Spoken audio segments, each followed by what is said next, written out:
Pernah nggak sih lo ngerasa putus asa ketika tujuan lo tuh nggak tercapai gitu? At least tujuan lo di tahun ini.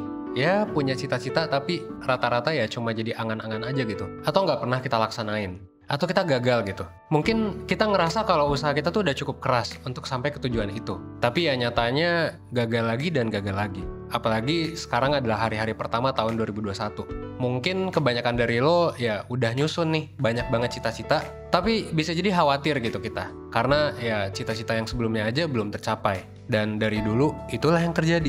Lo niat, lo susun, tapi ya seringnya nggak kejadian. Gak jarang hal ini bikin kita tiap malam gak bisa tidur gara-gara mikirin tujuan hidup yang mungkin belum tercapai juga. Kayak sekarang mungkin, ada dari lo yang nonton video ini ketika lo lagi gak bisa tidur. Nah, kenapa sih hal itu bisa terjadi? Well, sebenarnya banyak ya penyebabnya dan cara buat mengatasinya juga ada. Balik lagi ya, sebenarnya kalau kita ngomongin soal tujuan hidup, ya kita nggak pernah gitu belajar tentang hal ini di sekolah gitu. Di rumah juga kita mungkin nggak pernah dikasih tahu sama orang tua kita tentang gimana nih nyusun tujuan hidup yang benar gitu. Gimana nih merencanakan hidup biar kita bisa mencapai tujuannya. Nah, that's why memang itu juga alasan kenapa ada 1%. Kita pengen ngajarin lo hal-hal penting yang mungkin penting banget dalam kehidupan, tapi lo nggak pernah pelajari di sekolah ataupun di rumah. Jadi ya saran gue, lo tonton videonya sampai habis karena gue bakal ngasih tahu gimana caranya biar lo bisa mencapai tujuan hidup lo, especially ya terutama buat di tahun 2021 ini.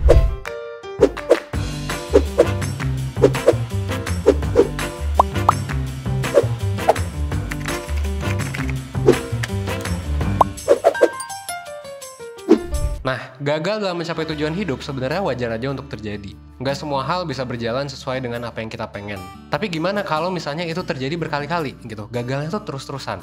Wajar nggak sih? Terutama buat resolusi tahun baru ya. Nah, salah satu penyebab kenapa kegagalan sering terjadi adalah karena kadang kita terlalu fokus ke tujuan utamanya aja. Gitu, banyak dari kita yang mungkin kurang memperhatikan pencapaian-pencapaian kecil yang mendukung kita mencapai tujuan tersebut gitu. Itu juga sama kayak filosofi 1%. Kita percaya bahwa untuk berkembang dan mencapai tujuan, ya kita harus belajar aja gitu dan berkembang dikit-dikit. At least 1% setiap harinya. Cuman banyak dari kita yang mungkin jarang fokus sama yang kecil-kecil itu. Kita pakai cara gampang dulu deh, misalnya lo mau jadi kurus gitu kan. Kadangkala kita cuma fokus buat jadi kurusnya doang gitu, dan enggak ke pencapaian-pencapaian kecil buat mencapai tujuan utamanya. Misalnya, lo bisa nih mengelola pola makan dulu, ngatur jadwal olahraga dulu. Tapi kadang kita suka lupa buat mengapresiasi diri sendiri dari hal-hal kayak hari ini berhasil olahraga meskipun sebentar, atau berhasil ngejaga pola diet yang sehat. Kalau kita pakai cara yang lebih besar, misalnya lo punya tujuan nih, pengen jadi CEO, pengen mendirikan perusahaan baru gitu kan. Nah, buat mencapainya, tentu ada beberapa langkah-langkah yang perlu lo lalui terlebih dahulu. Misalnya, lo bisa coba kerja dulu gitu, biar lo punya pengalaman.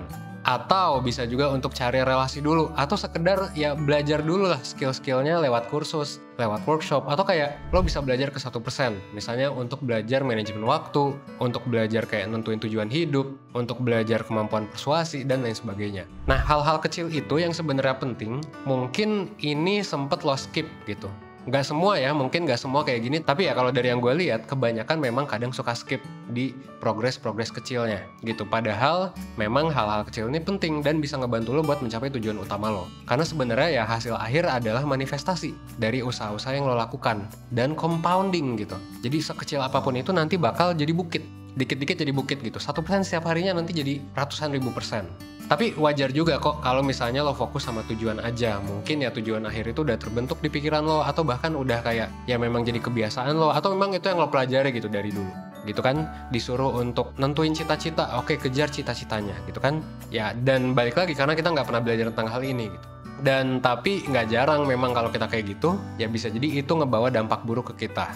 Karena gini, ketika lo terlalu fokus sama tujuan utama, ada kemungkinan bahwa itu malah bikin lo makin stres. Ini yang pertama nih. Seakan-akan lo punya target yang harus lo capai gitu kan, tapi gede banget gitu, dan kurang spesifik juga.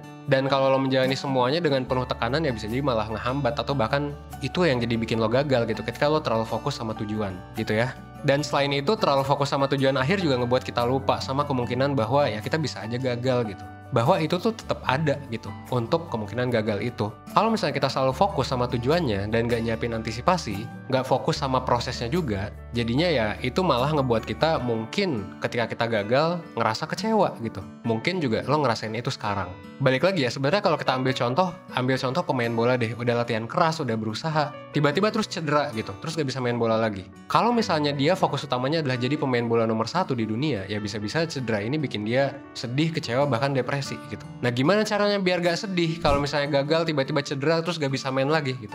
Nah makanya disinilah nih tips yang pertama, balik lagi sebenarnya lo harus tahu apa yang penting buat lo. Balik lagi ke personal values yang lo punya gitu. Jadi bukan cuma punya tujuan yang penting itu, tapi juga personal values gitu. Biar kita nggak terlalu sedih dan tenggelam karena nggak berhasil mencapai tujuan, karena tujuan ya pasti bisa gagal, kita perlu ngecek nih ke diri sendiri.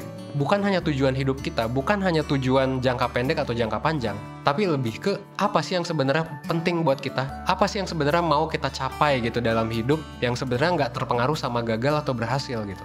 Itu adalah personal value lo gitu.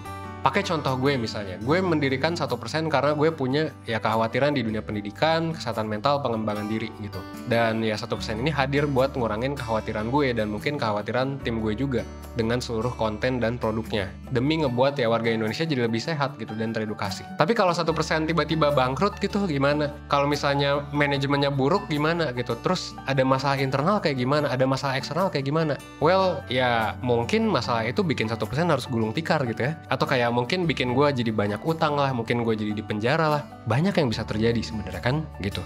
Dan kalau gue cuma fokus sama tujuan di 1% aja tanpa fokus ke value yang gue miliki, ya ada kemungkinan gue bakal kecewa dan depresi gitu. Dan mungkin gue nggak bakal bisa bangkit lagi. Tapi kalau ya gue misalnya ngelihat personal value gue, ya sebenarnya tujuan itu nggak harus diwujudkan lewat 1% aja. Gue bisa aja kan join perusahaan lain, atau gue buat lagi perusahaan lain yang punya tujuan yang sama, atau dengan cara lain yang penting masih sesuai dengan value yang gue anut gitu. Makanya penting buat lo untuk mengenal apa yang penting buat diri lo. Apa yang lo junjung tinggi, ya itu namanya adalah ya personal values gitu. Penting buat lo untuk punya personal values selain dengan lo tahu tujuan hidup lo tuh mau ngapain. Dan setelah itu juga selain lo harus tahu personal values, selain lo juga penting untuk tahu tujuan hidup, lo juga ya harus enjoy juga gitu sama prosesnya gitu, sampai ke tahap-tahap kecilnya. Jadi kayak kita kan udah punya tujuan, udah punya value, ya enjoy aja prosesnya gitu. Dibandingkan kita ngerasa tertekan, gak bahagia gitu kan. Jadi fokus ke hal-hal kecil aja, enjoy the moment. Jadi lo bisa enjoy, bisa menikmati setiap prosesnya, dan bisa ikhlas gitu kalaupun nanti ada hal-hal buruk yang terjadi. Karena ya balik lagi, gak semua hal bisa kita kontrol. Dan selain 3 hal itu juga, selain lo enjoy, selain lo tahu tujuan lo, selain lo tahu personal value lo, tapi lo juga harus bisa jago dalam memahami dan merencanakan tujuan hidup lo secara spesifik maupun ya dari jangka pendek maupun jangka panjang gitu kan.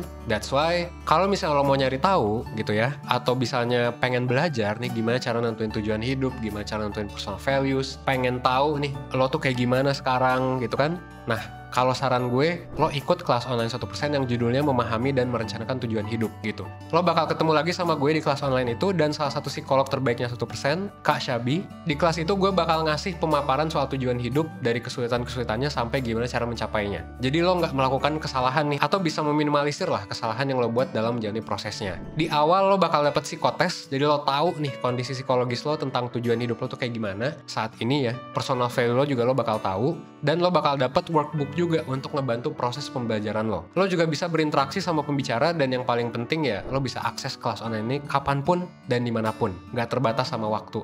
Kalau lo tertarik, lo bisa kunjungi ya website 1% atau klik link yang udah gue taruh di description box. Silakan cek-cek aja dulu kalau misalnya lo mau lihat. Lo juga bisa follow Instagramnya di kelasonline.1% untuk informasi lebih lengkapnya. Nah, kebetulan untuk lo yang nonton video ini lo beruntung nih, karena kita lagi ngadain diskon. Nah, karena diskonnya terbatas, yuk langsung daftar aja. Kebetulan sekarang lagi ada diskon payday gitu ya. Akhir kata ya gue mau ngucapin semoga satu video sebelum tidur ini bisa ngebantu lo buat mengurangi kecemasan lo tentang tujuan hidup. Semoga bisa ngebantu lo belajar dan berkembang ya seenggaknya 1% setiap harinya gitu ya. Akhir kata gue Evan dari 1%. Well, as always, gue tunggu lo di kelas online 1%. Oke? Kita ketemu nanti ya. Thanks.